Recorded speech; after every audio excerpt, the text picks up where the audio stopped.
Magandang madaling araw mga kasambahay at sa lahat ng manonood ng aking video.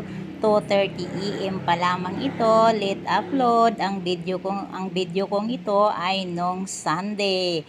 Nag-aayos ako ng knit bag dahil ako ay pupunta sa palengke.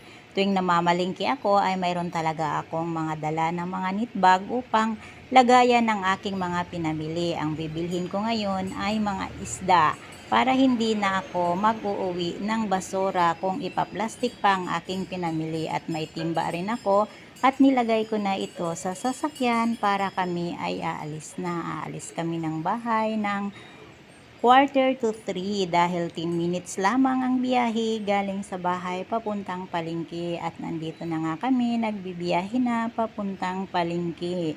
Madilim pa ito dahil madaling araw pa lamang at konti pa ang mga sasakyan sa kalsada, at nandito na nga kami sa palengke.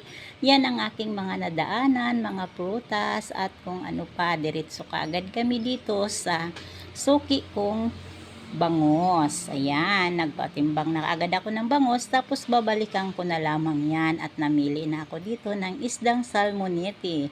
Masarap ang isdang salmonete ipaksiw. At ayan, may manit bag talaga akong lagayan para hindi ko na ilalagay sa plastic. Pagkatapos, mayroon ditong tanigi. Ang laki ng tanigi pero konti lang ang binili ko, 1 kilo lamang. At may sapsap din. O di ba, marami talagang mapagpili ang mga sariwang isda kung mamimili ito ng madaling araw. At hipon, mga sariwa din. Oops, baka ma-prank kayo, 1/4 lamang yan, hindi yan 1 kilo yung price na nakalagay. At alimasag, mayroon din ditong halaan at tahong, pero bumili ako ng tahong na 1 kilo. Pagkatapos ay bumili rin ako dito ng pusit na 1 kilo dahil mayroon din silang pusit. Mas maganda talaga mamili pag ganito karami ang bibilhin. Pagkatapos ay lumakad naman ako dito, umikot, at ayan, may isdang dorado. Ayan, dorado ba? Tama. At pagkatapos niyan ay fast forward na nga ito. Nandito na nga ako sa bahay.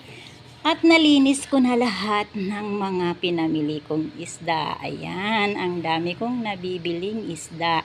Lahat yan ay nalinis ko na at nahugasan. Ilalagay ko na lamang yan sa ziplock upang ilalagay sa freezer. 1 month budget namin yan na isda. Ayan, ang pusit. Pagkatapos niyan, ilalagay ko na lahat sa freezer at aayusin. Yun lamang. Maraming salamat sa inyong panunood.